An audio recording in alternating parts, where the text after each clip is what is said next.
केंद्रीय केंद्राकडनं 14-20-25 व्हेंटिलेटर आली, त्यातली 14 बनावट आणि खराब व्हेंटिलेटर होते. अरे कुठं भ्रष्टाचार करताय, कधी करताय, कोणत्या काळात करताय, कसला करताय? काही कसलं लवलेश नाही, कुणालाच काही वाटत नाही. जन्माच्या दाखला घ्यायचा असेल तरी भ्रष्टाचार. साधा माझा स्वतःचा 7-12 उतारा घ्यायचा म्हटला आणि त्याच्यावर सही शिक्का घेऊन घ्यायचा, तर माझीच जमीन आमचं सगळं तरी 7-12 घ्यायचं म्हटलं तरी. अरे काय चाललंय? प्रचंड मोठ्या प्रमाणात भ्रष्टाचाराचं आपण जर सगळं माहोल पाहिलं, गावागावातला गरीब माणूस ज्यांनी काही डांगोरा पिटतात ना, की इतक्या योजनातून इतक्या लोकांचं कल्याण झालं, त्याने गावात या, त्या योजना कशा मिळाल्यात हेही पहा, कुणाला मिळतात तेही बघा, आणि मग नंतर आपण चर्चा करू. त्यामुळे भ्रष्टाचाराचं एक प्रचंड मोठ्या समस्या आहे. दुसऱ्या बाजूला काय, आपलं गाव आणि आपला देशच विकायला काढलाय. हे तुम्ही आम्ही डोळे झाकून चालणार नाहीये दोस्तो. देशातल्या राष्ट्रीयकृत बँका विकायला काढल्यात, बीएसएनएल विकायला काढली, विमानतळ काढले, काय राहिलं नाही. ऑक्सिजन प्लांट, ज्या सरकारी ऑक्सिजन प्लांट मधून जिथून आज ऑक्सिजन देशाला अनेक ठिकाणी पोहोचवला जातो, ते ऑक्सिजन प्लांटचे कारखाने विकायला काढले. पेट्रोलियमच्या कंपन्या, काय सांगेल, काय राहिलंय क्षेत्र त्याची आता बोलावं लागेल. काय राहिलंय, इतकं भयानक अवस्था. आणि मग तुम्ही म्हणाला पण त्याचं आपल्या गावाचं काय? हो, आहे ना संबंध. तुमच्या गावातली एसबीआय विकली तर फटका बसणार आहे की नाही? तुमच्या परिसरातली एखादी बँक ऑफ महाराष्ट्र विकली, खाजगीकरण केलं तर फटका बसणार आहे की नाही? 100% बसणार आहे. त्या काळामध्ये इंदिरा गांधींच्या नेतृत्वाखाली जे बँकांचं राष्ट्रीयकरण झालं ते खरंच चांगलं झालं. त्याचा फायदा गोरगरिबांना काही का होईना झाला, आपण ते मान्य केलं पाहिजे. आणि त्याच बँका, सगळ्या राष्ट्रीयकृत बँका जेव्हा विकायला काढतात, तुम्ही सांगा गावातला गरीब एचडीएफसी मध्ये लोन घ्यायला जातो का? गावातला गरीब शेतकरी आयडीबीआय जातो का आणि ते त्यांना उभे तरी करतात का? त्याच्यामुळे मला इतकंच सांगायचं की हे एक प्रचंड मोठं आहे. दुसरं, एका बाजूला हे असं विदारक चित्र आणि त्याचबरोबर गावातली भावकी आणि रावकीची भांडणं अजून वाढत चालल्यात. जमिनीचं विकेंद्रीकरण, जमिनीचं प्रचंड छोटे जमिनीचे तुकडे राहिले, जमिनीत वाटप झालं, उत्पन्नाचे सोर्स कमी राहिले, हाताला काम नाहीये, रोजगार नाहीये, एक अशांतता, एक अस्वस्थ आहे. आणि मग भावकी जमिनीवर वाढत झालं की हात मोडतोय का, पाय मोडतोय का, डोकं मोडतोय का, काय कशी साथ सुधरा. अरे काय चाल, एका आगळ्या वेगळ्या आणि एका भयानक अस्वस्थता, एका भयानक संकटाकडे चालू आहोत. हे थोडं लक्षात. तुम्ही बघा ना, साधी सिंपल विषय असतो भांडणाचा आणि भावकीच असती, चुलती असती, चुलत भाऊ असतो, आमका असतो, काय भयानक पद्धतीने लोक मारतात. अख्ख्या व्यवस्थेवरचा राग त्या माणसावर काढतात ते मारामारी. हे समजून घ्या. आणि त्याच्यामुळे हे सगळं चित्र आहे. आता आमचा काल कार्यकर्ता अनिल म्हणत होता की ती पहाटे 3 वाजता एक भांडण आलं रात्रीच्या दवाखान्यात. 3 वाजता, पहाटे 3 वाजता हात मोडणं इतपत मारतात. कसे मारू शकतात? हा सगळा कशाचं हे लक्षण आहे, हे कशाचं चित्र आहे हे आपण समजून घेतलं पाहिजे. हे केवळ गावकी भावकीचा विषय नाहीये. हे झालेला तिथं कुणीतरी त्याला लोबाटणी केलेली असते, कुणीतरी त्याला तिकडे फसवलेलं असतं, कुणाला तरी राग असतो, तिथं व्यक्त करता येत नाही, मग इथं व्यक्त करा. हा सगळा प्रकार आपल्याला दिसतोय. हे आजचं चित्र आहे. निवडणुकींचा माहोल, गावातल्या सोसायटीच्या निवडणुका घ्या, गावातल्या ग्रामपंचायतच्या निवडणुका घ्या, पंचायत समिती झडपीच्या घ्या, नाहीतर लोकसभा आणि विधानसभेच्या निवडणुका घ्या. निवडणुका आला की गावांचं चित्र कसं बदलतं ते मी तुम्हाला सांगायची गरज नाहीये. संबंध गावच्या गाव रात्रीत बदलतो. संबंध गावातलं नवीन चिन्ह होतं, गटताटांचा अजून जास्त मोठ्या प्रमाणात, जातीचे पुढारी पुढे येतात आणि सगळी देण्या घेण्याचा गलिच्छ कारभार. ज्यांनी कुणी लोकशाहीचे गोडवे गातो, लोकशाहीचे विषय आपला आदर नाही, आपली निष्ठा आहे त्या लोकशाहीवर, आणि लोकशाही वाचावी म्हणून तो जीवाचा रान आपण सगळं करतोय.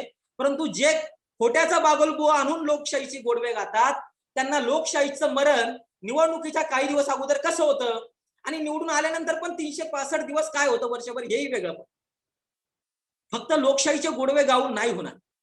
गोडवे गाऊन तिला मला देवतेच्या मंदिरात, काय त्या देवतेच्या देवाऱ्यात नाही लोकशाहीला ठेवताय. लोकशाही तशी गोष्ट पण नाहीये. जसं कुणीतरी म्हणतं, अहो काय साहेब, मला अनेक लोक म्हणतात, काय तुम्ही बोलताय, एवढे चांगले सरकारी दवाखाने बांधलेत आणि तुम्ही त्याला नावं ठेवता, तुम्ही म्हणता काय वाईट. अरे दवाखानाची इमारत कोट्यावधीची का अब्जावधीची याला मला मतलब नाहीये. त्या दवाखान्यामधून गरीबाला कशी आरोग्य सुविधा मिळते ही माझ्यासाठी महत्वाची आहे. तुमच्या पंचायत समिती, तुमच्या तहसील कार्यालय, तुमच्या अनेक इमारती लाखो नाही अब्जाच्या असू द्या, त्याच्यातून गरीबाला न्याय मिळतो का हे माझ्यासाठी महत्वाचं आहे. याला विकास नाही मी म्हणत. माझ्या दृष्टीने विकास त्या इमारतीमधून त्या गरीबाला न्याय मिळतो का हा माझ्या दृष्टीने विकास. याला मी विकास म्हणतो, याला खरं म्हणजे चांगलं प्रशासन म्हणतो. मला दोस्तो आपल्याला विनंती करायची की हा लोकशाही एका बाजूला अशा प्रकारे ते आहे, दुसऱ्या बाजूला गावाच्या पातळीवर ग्रामसभांचं काय अवस्था आहे? थोडं गावात असेल, आता ग्रामसभा नाही होत, परंतु ग्रामसभाचं काय चित्र आहे? ग्रामसभा ही खरं म्हणजे मिनी संसद.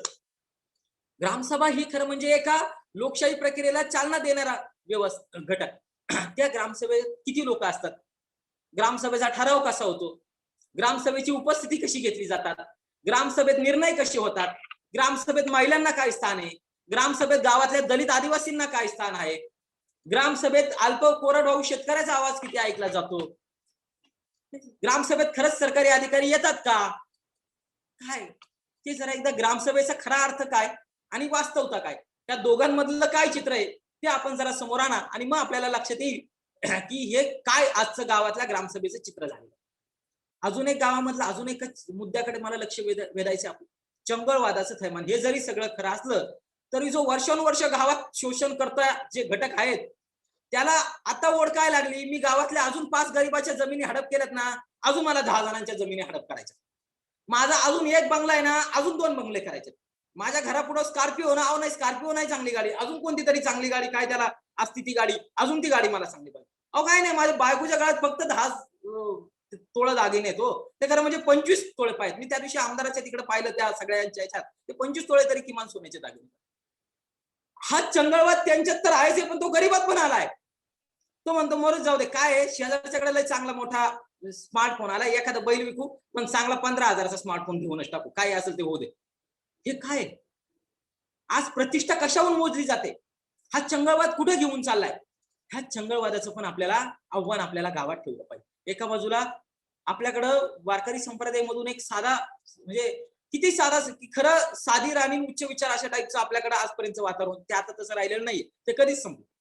आज चंगळवादाच्या याच्यातून आपल्याला सगळं चित्र जे समोर आणतंय ते हे बाहेर येते. दोस्तो, मला फक्त आपल्याला इतकंच सांगायचं की गावाच्या विकासाचे जे मूलभूत घटक म्हटले जातात की ज्याच्यामध्ये शेती आणि माती, त्याची अवस्था मी तुम्हाला सांगितली. आरोग्याविषयीचा फक्त एक मुद्दा बोलायचा राहून गेला होता, पण ते सांगतो की सार्वजनिक आरोग्य व्यवस्था तर ढासळलेली आहेच आहे, परंतु आपल्या पोषणाच्या आहाराचा सुद्धा पुनर्विचार करायचा आहे. आपल्या जेवणातून सुपोषण कधीच नष्ट झालंय, कारण की विषमुक्त खातोय, त्याच्यामुळे पोषणाच्या कमतरता, अॅनिमिया, गावातल्या 70% महिला अॅनिमियाच्या, कुपोषण, या सगळ्या आरोग्याचा प्रश्न एका बाजूला आहे. शिक्षणाच्या विषयी मी आपल्याशी बोललो, रोजगाराविषयी बोललेलो आहे, पाणी मी म्हटलं, शुद्ध पिण्याचं पाणी गावाला उपलब्ध होणं आणि शेतीला सुद्धा समुचित पाणी उपलब्ध होणं, हे गावाच्या विकासाचे काही महत्वाचे घटक आहेत. सहकार, त्याच्याविषयी मी बोललो नाही आता, फार आता बोलत नाही, कारण तो विषय अजून मोठा आहे, परंतु सहकाराची नाडी कधीच कणा मोडला आणि सहकार मुठभरांच्या हातात होऊन तो उलट मुठभरांना संपत्तीचं केंद्रीकरणाचं साधन कसं म्हणलं ते तुम्ही सगळे पाहताय. मूलभूत पायाभूत सुविधांचा अभाव. मी आजही अनेक आदिवासी भागात फिरतो, अनेक रस्त्या नाहीयेत, वाड्या नाहीयेत, अनेक ठिकाणी लाईट नाहीयेत, नीट चांगल्या प्रकारचे एसटी नाहीत, अनेक गावांना एसटी नाहीयेत जोडायला. हे सगळं चित्र मूलभूत सुविधांचं आजही आपल्याला दिसतं. सांडपाण्याची अवस्था असेल, शेतीपूरक व्यवसाय की जे ग्रामीण विकासात महत्वाची भूमिका बजावू शकतात, दूध उत्पादनाचं झालेलं सगळं अवघड अवस्था, विशेषतः दुधाला काय दर आहे ते जरा चेक करा, आणि दुधाचा खरंच चांगला बाजार मिळतो का, आणि दुधातून खरंच आपलं घर चालतं का, एकदा अभ्यास करून मला सांगा. भयानक अवस्था झालेली शेतीपूरक यांची. ह्या सगळं साधारण जे गावाच्या विकासाची, ज्याला आपण महत्वाचे कणे म्हणून, रेशन व्यवस्था एक महत्वाची की जी गोरगरिबाला न्याय देणारी असेल, त्या रेशन मधून तांदूळ गावाच्या व्यतिरिक्त तेल डाळी कधीच हद्दपार झाले, तांदूळ गावावरच येऊन ते सीमित राहिले. ती रेशन व्यवस्थेचं पण अवघड परिस्थिती. हे साधारण काही गावाच्या विकासाचे महत्वाचे घटक म्हटले जातात किंवा पाहिलं जातं त्यांच्याकडे, त्यांची अवस्था थोडी आपण अशी पाहिली. मला वाटतं ह्या पार्श्वभूमीवर आपण काय केलं पाहिजे हा मला फक्त मुद्दा आपल्याशी सांगायचा, आणि ते युवकांनीच का केलं पाहिजे हे बोलायचे पाहिजे. हे तुम्ही माणसानं हे सगळं खरंच आहे, आभाळच फाटायला लागलाय, आम्ही काय काय कुठं कुठं शवणार, आमचा एवढा आम्ही काय करणार. मी आपल्याला नम्रपणाने सांगतो, युवकांशी बोलण्यात हा खरं म्हणजे आनंद का असतो की युवक हे अनेक सामाजिक क्रांतीचे दूत राहिलेले. हा इतिहास जगातला आहे आणि भारतातला पण, आणि म्हणून युवकांनी ठरवलं, युवतींनी ठरवलं तर हे 100% ते बदलू शकतात, हे अनेक वेळा सिद्ध झाले. आणि दुसरं एक कारण की हे आम्हीच का करायचं, आम्ही आमचे राहू, IPL आता तुम्ही बंद केलं त्याच्यामुळे आम्हाला प्रॉब्लेम झाले, नेट जर 2-4 दिवस बंद असलं, इंटरनेट नसलं तर प्रॉब्लेम तयार होतो. हे सगळं सोडून आम्हाला सगळं याच्यात कशाला तुम्ही गुतावताय राहा, एवढं काय, आणि हे आम्हीच का करायचं, अख्ख्या लोकांनी काय त्यांनी का नाही हे करायचं, आमचाच ठेका का? हो, तुमचा आणि ज्याचा, जो माणूस आहे ना, ज्याच्या मानवीय भावना अजून जिवंत आहेत, जो अजून माणूस म्हणून जिवंत आहे, तो हा प्रश्न विचारू शकत नाही, त्याला मला हे उत्तर देण्याची गरज. आपण माणूस आहोत एवढंच त्याचं सफिशियंट उत्तर आहे माझ्या दृष्टीने. मला वाटतं म्हणून आपण या प्रश्नांना भिडलं पाहिजे, बोललं पाहिजे. मी 2 टप्प्यात आपल्याला फक्त सांगतो की नेमकं तुम्ही आता गावात काय करू शकता, तात्कालिक काय करू शकता आणि दीर्घकालीन काय करू शकता. मी तात्कालिकची फक्त यादी वाचतो, मला आता जास्त बोलायला वेळ नाही किंवा मी तेवढं त्याच्यात जास्त बोलत नाहीये. परंतु तात्कालिक काय काय करू शकता, मी आपल्याला तात्कालिक मध्ये काही गोष्टी सुचवू इच्छितो. ते म्हणजे कोरोनामुळे लोक घाबरले, लोकांच्या मनात भीती आहे. आपण घरोघरी जाऊन धीर दिला पाहिजे, त्यांना मदत केली पाहिजे. तुमच्या तालुक्यातले सगळे नंबर तुम्हाला माहित पाहिजे, कोणती हॉस्पिटल आहेत, कोणत्या योजना आहेत, त्याचा अभ्यास पाहिजे. आणि लोकांना अडचणीच्या काळात आपल्याला जेवढी मदत देता येईल तेवढी मदत दिली पाहिजे. मी अनेक लोकांचं पाहिलंय, कोरोना झाला म्हणून ज्या आईबापांनी मोठे मोठे अधिकारी करून ठेवले आपल्या पोरांना, ती पोरं सुद्धा आईबापांपासून दूर राहिली. नाही बा कोरोना झालाय, तुम्ही तुमचं बघा, दवाखान्यावाल्यांनी बघा, काय असेल ते बघा. इतकी भयानक अवस्था आहे. अशा परिस्थितीमध्ये तुम्ही एकदा घरोघरी, एकदा माझी सगळ्यांना विनंती आहे की गावातलं घर ना घर एकदा जरा पिंजून काढा, घरोघरी जाऊन या. लोक चहा 15-20 चहा होतील तुमचे त्या दिवशी, पण लोकांना मिळणारं समाधान आणि तुम्हाला त्याच्यातून शिकण्याला जे मिळेल ते फार मोठं असेल. त्याच्यातून लोकांना धीर द्या आणि कोरोना विषयीचा तुम्ही एक लोकांमध्ये जाणीव जागृती हे सगळं करा. हा एक मुद्दा. दुसरा, शाळेच्या विषयी जसं निलेशनी त्यांनी तिथं काही शाळा सुरू केली होती, अशी तुम्ही छोट्याशा शाळा चालू करू शकता, पुस्तक पेढीचा उपक्रम करू शकता, ग्रंथालय सुरू करू शकता, बालमंच सुरू करू शकता, कथाकथनचे कार्यक्रम घेऊ शकता, अंगणवाडीच्या पोरांचे कार्यक्रम घेऊ शकता. असं बरंच तुम्ही काही करू शकता. त्याच्याबरोबर मला अजून एक मुद्दा सांगायचा, तो म्हणजे काय, रेशन दुकान, त्याच्यानंतर तलाठी ऑफिस, ग्रामपंचायत कार्यालय, दवाखाना, सरकारी दवाखाना, सोसायटी, सरकारी वीज ऑफिस, अंगणवाडी, शाळा, दूध डेअरी, बँक, पंचायत समिती, तहसीलदार कार्यालय आणि कृषी कार्यालय, ही 10-12 कार्यालय मी तुम्हाला नावं सांगितलं. यांचा एकदा नीटपणाने अभ्यास करा. नेमकी ग्रामपंचायतचं काय कामकाज चालतं, किती ग्रामपंचायतीकडे बँकेची खाते असतात, किती काय कुणाचा रोल आहे, कुठला पैसा येतो, ह्या सगळ्या संस्थांचा जरा थोडा संस्थात्मक अभ्यास करा. मला ही विनंती आहे की तुम्ही आता घरी आहात, गावाला आहात, नेटवरही काही माहिती उपलब्ध आहे आणि प्रत्यक्ष तुम्ही गावात आहात, जेवढा शक्य करता येईल तितका अभ्यास यांचा जरूर करा, त्याचा नक्की फायदा होईल. दुसरा, मनरेगाची मदत घ्या आणि ते घेऊन तुम्हाला वृक्ष लागवड असेल, वृक्ष संगोपन असेल, मनरेगाच्या माध्यमातून गावातल्या गावात काही रोजगार देता येईल. तो कायदाही तुम्ही समजून घ्या, जिथं अंमलबजावणीला अडचण आपण सोबत राहू. त्याच्यानंतर तुम्ही मगाशी म्हटलेलं परत एकदा मुद्दा काय, जेवढं गावामध्ये सलोखा प्रस्थापित करता येईल, बंधुता प्रस्थापित करता येईल, समतेचं मूल्य प्रस्थापित करता येईल आणि माणसं मानवतेच्या एका व्यापक पायावर एकत्रित आणता येईल, ते जे त्याच्यासाठीचे मार्ग असतील ते सगळे मार्ग अवलंबण्याचा प्रामाणिक प्रयत्न करा. गावाची एकजूट जात, धर्म, लिंग, पंथ विरहित कशी करता येईल तो विचार प्रामाणिकपणे करण्याचा आणि त्याच्यासाठीचे कृती कार्यक्रम ठरवण्याचा आपल्याला फार मोठा स्कोप आहे, ती फार मोठी गरज आहे. गावातल्या युवकांचं, युवतींचं, महिलांचं संघटन करा, त्यांच्याशी चर्चा करा, ते एका ग्रुपला करा. त्याच्यानंतर फक्त हे वाक्य माझं फार लक्षात ठेवा बरं, ज्यांना गावात दृष्टीने काम करायचे त्या सगळ्या दोस्तांना आव्हान आहे, तुमच्या गावाच्या ग्राम विकासाचा पाया हा अजून वेगवेगळे घटक असले तरी त्यातला महत्वाचा घटक मनरेगा म्हणजे रोजगार हमी कायद्याची अंमलबजावणी. तो कायदाही समजून घ्या आणि त्यांच्या अंतर्गत होणारी कामही समजून घ्या. तो तुमच्या गावाच्या ग्राम विकासाला फार पुढे घेऊन जाईल. हे फक्त एवढंच विधान लक्षात ठेवा, त्या दृष्टीने तुम्हाला काम करायचं. त्याच्यानंतर आदिवासी भागात वन हक्क आणि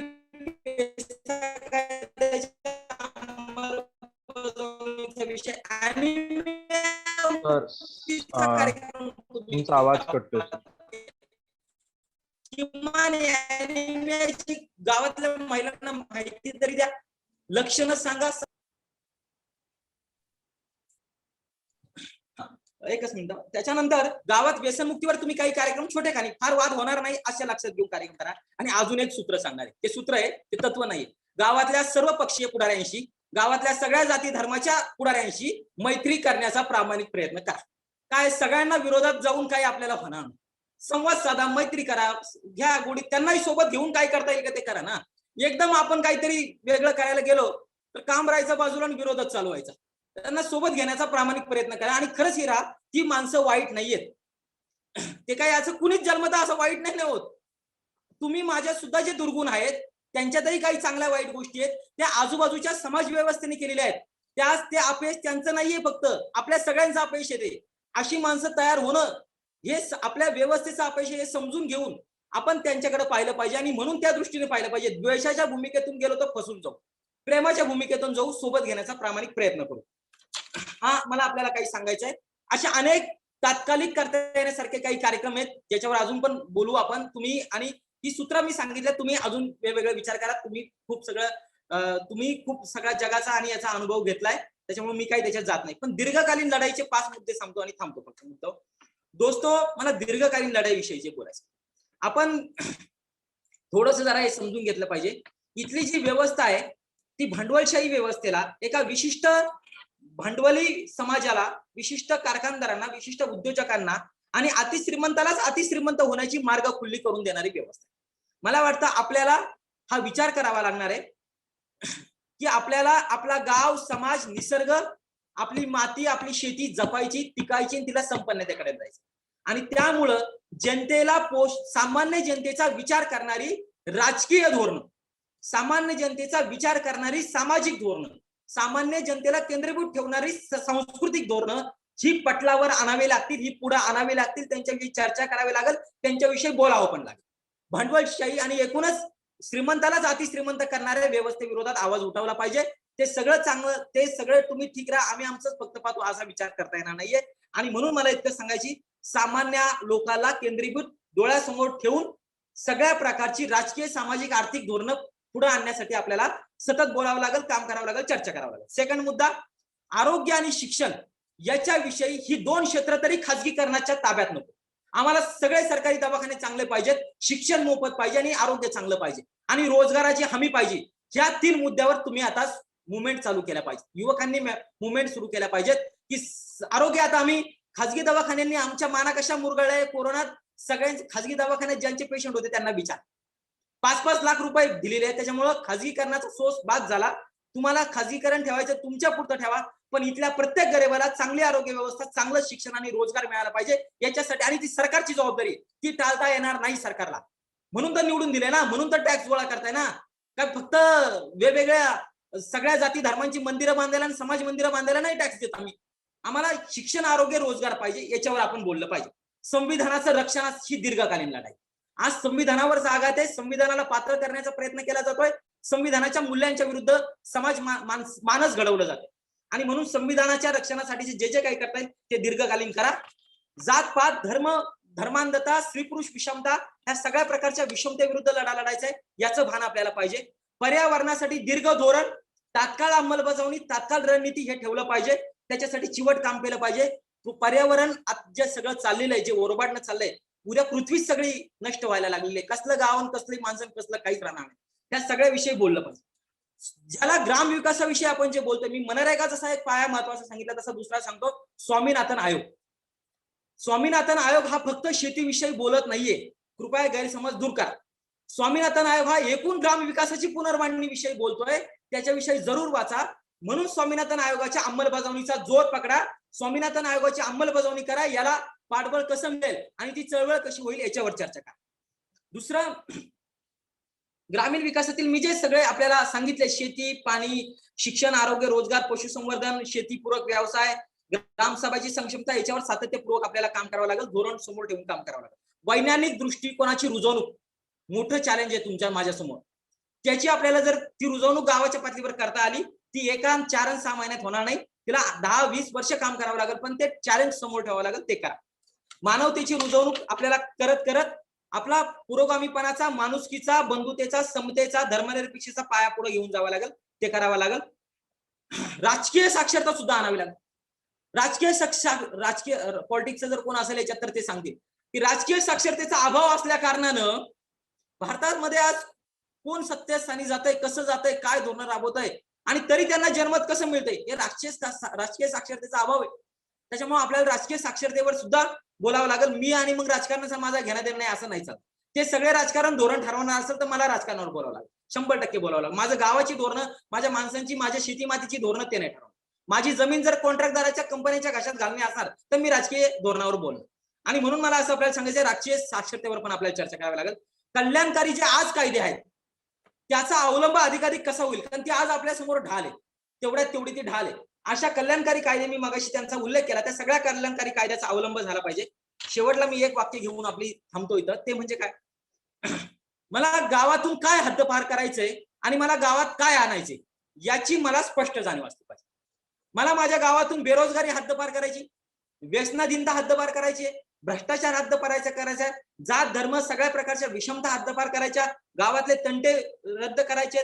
त्याच्या बरोबरीने मला माझ्या गावातला प्रचंड मोठ्या प्रमाणात शेतीमध्ये वापरलेला रासायनिक खताचा अवलंब आणि विषमुक्त शेतीचा याला सुद्धा हळूहळू छेद कसा देता येईल त्याचा प्रयोग अभ्यास करून त्याला पण उत्तर द्यावं लागेल, कारण आम्ही ते विष खातोय म्हणून. अशा अनेक गोष्टी मला गावात काय करायचंय, चांगलं शिक्षण, चांगलं आरोग्य वगैरे हे सगळं तुम्ही हे करा. हे गावात काय करायचंय त्याची यादी करा आणि गावात काय हद्दपार करायचे त्याची यादी करा.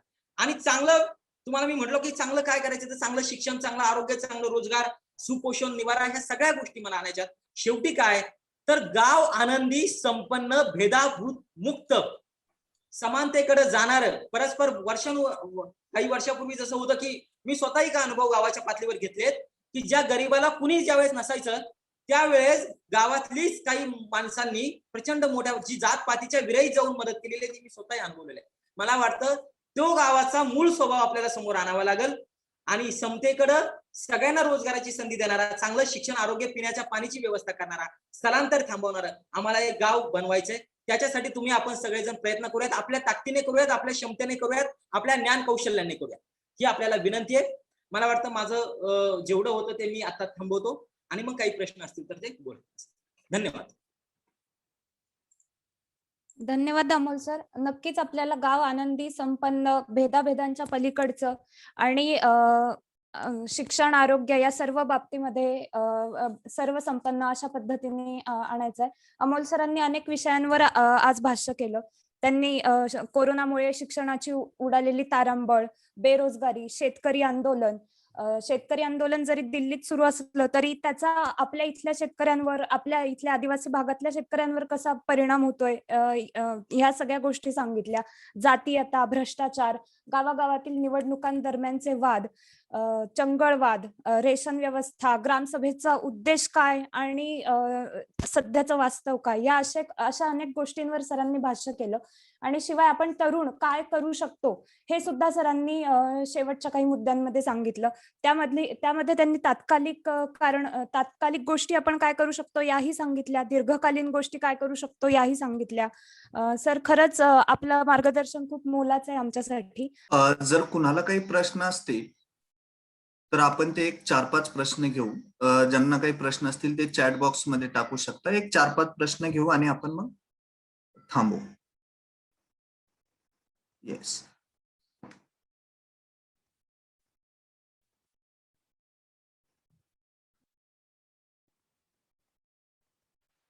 ओके, आपल्याकडे एक 5 मिनिट आहेत, त्यामुळे कुणाला काही प्रश्न असेल तर.